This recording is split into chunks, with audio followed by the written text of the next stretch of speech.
The darkness was suffocating. James felt as though he had been swallowed by the very walls of the church, the air thick and pressing down on his chest. His flashlight was useless now, its feeble glow snuffed out as if the darkness itself had devoured it. But he could hear them. The whispers had turned into chants, low, guttural voices speaking in an ancient tongue that curled around his brain like tendrils of smoke. And then, suddenly, the light returned. But it wasn't from his flashlight. James gasped as the altar before him was now bathed in an eerie, crimson glow. The hooded figures remained in their pews, their heads bowed in eerie synchronization, but their whispers had ceased. The only sound that remained was his own frantic breathing, and the slow, deliberate footsteps of the figure standing behind Daniel. The creature's skeletal fingers tightened around his brother's shoulders, its mouth opening in a grin too wide for any human skull. Its voice slithered through the silence, each syllable dripping with malice.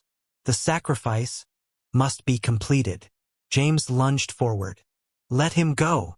Daniel's eyes locked onto his, pleading. James, I don't think I can leave. A sickening crack echoed through the church as Daniel's body jerked unnaturally. The shadowy figure behind him whispered something, and Daniel fell to his knees, his face twisting in agony. A searing red mark had begun to form across his chest, a symbol James didn't recognize but instinctively feared. No! James rushed forward, but the pews trembled violently, shifting to block his path. The hooded figures moved as one, standing and turning toward him, their faceless voids focused solely on his presence. Their hands rose, palms outward, and the walls of the church groaned as if something ancient and massive was waking beneath them. James turned wildly, searching for another path, but the walls had warped. The once grand windows were now sealed with pulsing, blackened flesh. The doors he had entered through were gone. There was no way out. The skeletal figure tilted its head at him. Would you take his place?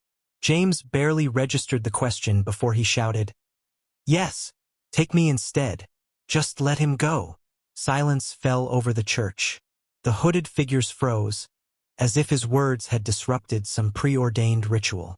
The creature's grin widened further, impossibly so, its empty eye sockets seeming to flare with recognition.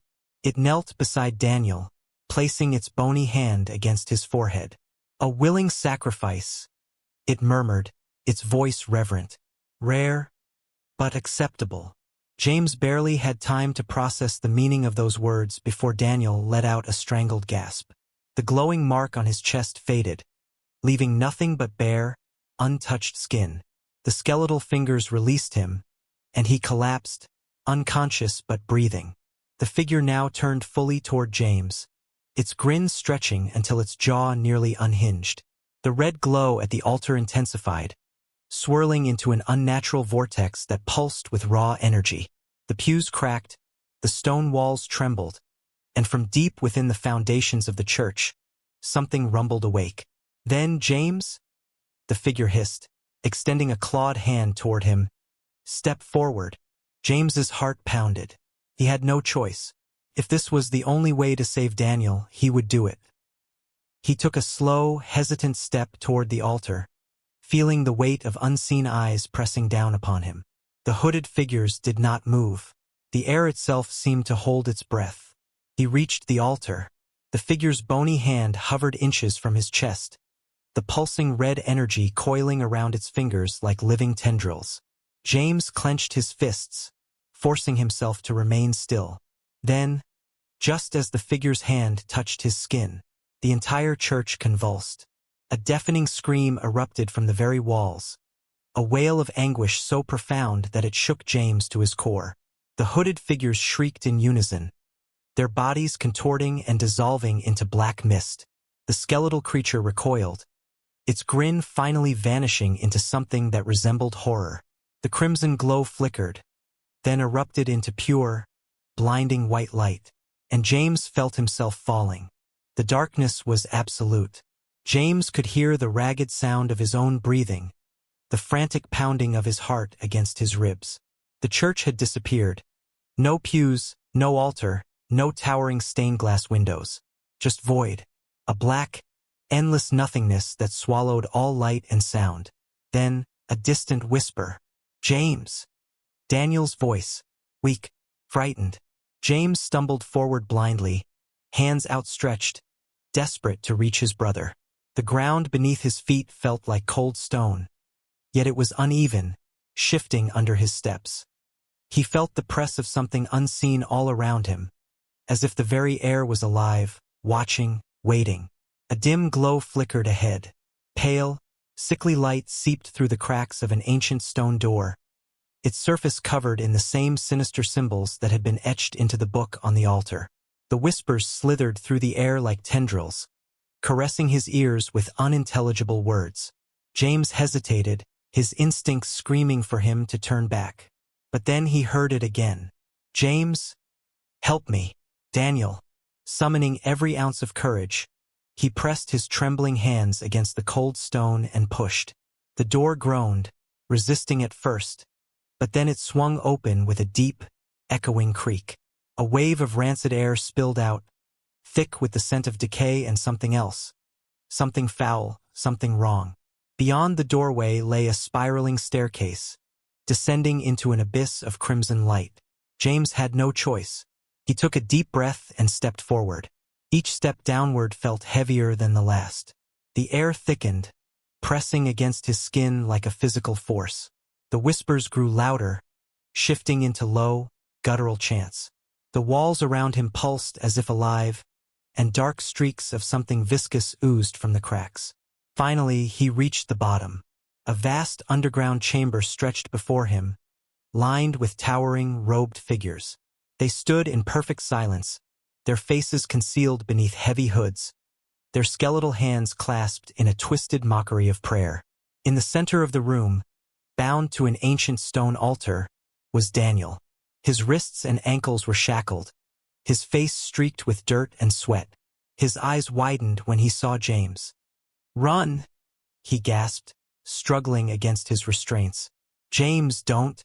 A tall figure stepped forward from the congregation, its presence sending an unnatural chill through the air. Unlike the others, this one was not cloaked in darkness.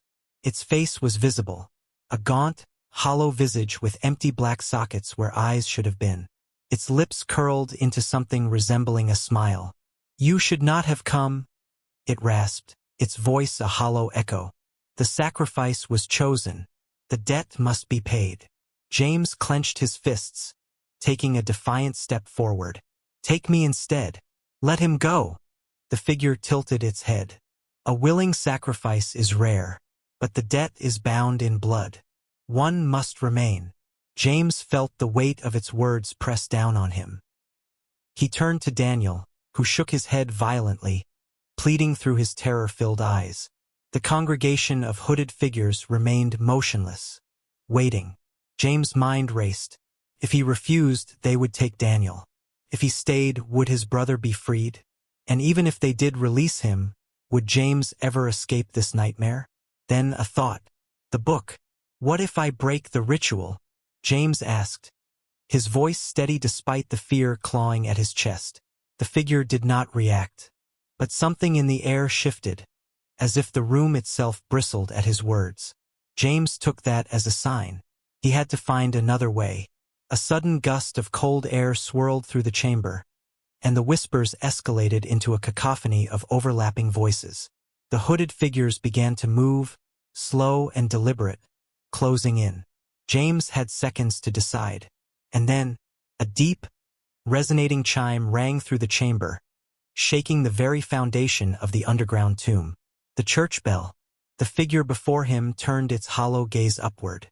The congregation froze. For the first time, James saw something flicker in the dark entity's expression. Doubt. James' heart leapt. Whatever that bell signified, it had power, and it might just be their only chance.